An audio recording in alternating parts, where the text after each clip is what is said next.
Welcome everybody, my name is Glenn, and today I have an informative speech about suicide. I can't take it anymore. Y'all are better off without me. Suicide. Each year we lose hundreds to the self-loathing disease. Today I'm here to inform you on how something as simple as a smile, a how are you today, or even going as far as is everything okay, could save a life. Today we are gathered to stand for a cause. Suicide is a topic most Americans have experienced within their life, whether it being for themselves or a loved one or a friend. Suicide is a topic that most don't want to discuss. Today we are going to explore it. Statistics, warning signs, and 2 personal accounts. Let's get started. When you think of suicide, who do you think of? Would you expect to hear that of a successful suicide of a 10-year-old when you turn on the news? No. How about a homeless person? Yeah. What about, shockingly and oddly enough, that of a celebrity? No. Let's check out who can be suicidal. Young children, homeless people, transgenders, senior citizens, and even celebrities. When it comes to suicide of the youth, more times often than none is due to bullying. Even though bullying and suicide are 2 completely different subjects, the warning signs of a suicidal person and the warning signs of a bully person are 2 of the same. The Community Counseling Services website states that suicide is the 3rd leading cause of death of young adults between 15 and 24 years of age. It also states that the increase of alcohol abuse, substance abuse, depression, and even just adolescence is enough for those under the age of 30 to attempt, if not commit, suicide. The CCS also states that men are more likely to commit suicide than women because they fear it shows a sign of weakness to receive help. Older Caucasian males, 85 years or older, had the highest rank in any age group. Demographics also take a huge toll when it comes to statistically figuring out suicide rates.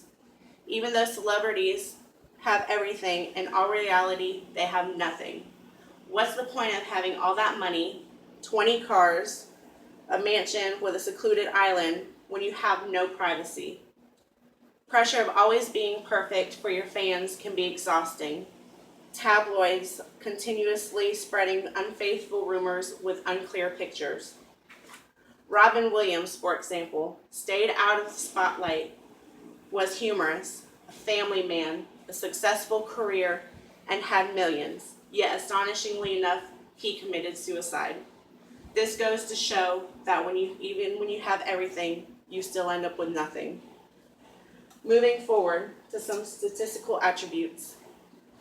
Suicide and life expectancy rates of Americans have drastically changed over the past 25 years. Suicide rates have increased 2.4%. That's 12.6 suicides per 100,000 Americans, which is the closest it's been in 25 years to that of the 1987 suicide rates, which was 12.8%. Save.org website states that approximately 105 Americans died to suicide each day.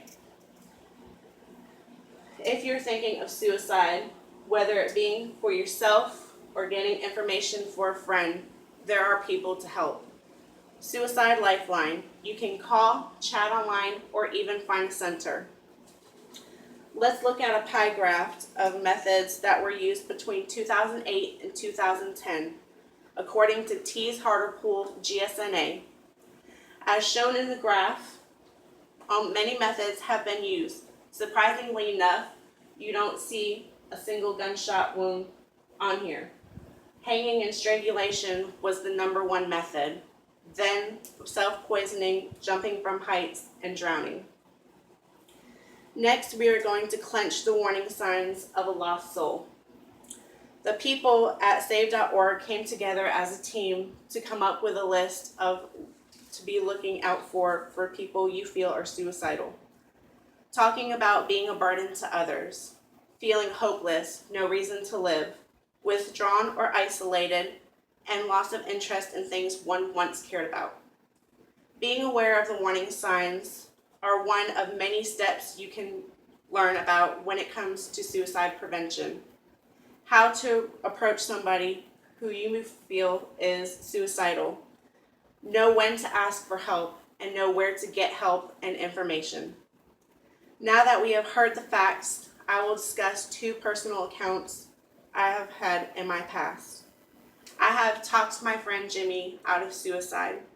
He was at the location he was going to pull the gun upon himself. I proceeded to talk to him on the phone, and I knew of his location. I continued to talk to him until I arrived and was able to remove the gun from his possession. He was intoxicated. Jimmy is alive today, and he is getting help. He is getting healthier, his beer intake is dwindling down, and his self-esteem is still being worked upon, but improving. Amy was in an abusive relationship. Her parents disowned her, and her kids were completely taking advantage of her. She called me crying, stating she was going to drive somewhere no one could find her and kill herself. When I got there to her house, she had the gun on the table and keys in her hand. Amy is alive today, divorced, and happier than ever. Suicide is a dark subject that nobody seems to want to discuss. When its statistics are only increasing, no matter how dark it seems, sometimes light needs to be shed upon it. Whether you have personal experiences or not, when it comes to suicide, rates are going to keep increasing until people like us speak up. Speak up for those who feel they will be shamed if they receive help. Speak up for those who feel they have no purpose in this world, or simply speak up for the kids that are being bullied. I heard something amazing a couple months ago while watching a video from OCK TV on Facebook, which simply stated, if you wait until you can do everything for everybody instead of something for somebody, you'll end up doing nothing for nobody. I've spoken. Now will you?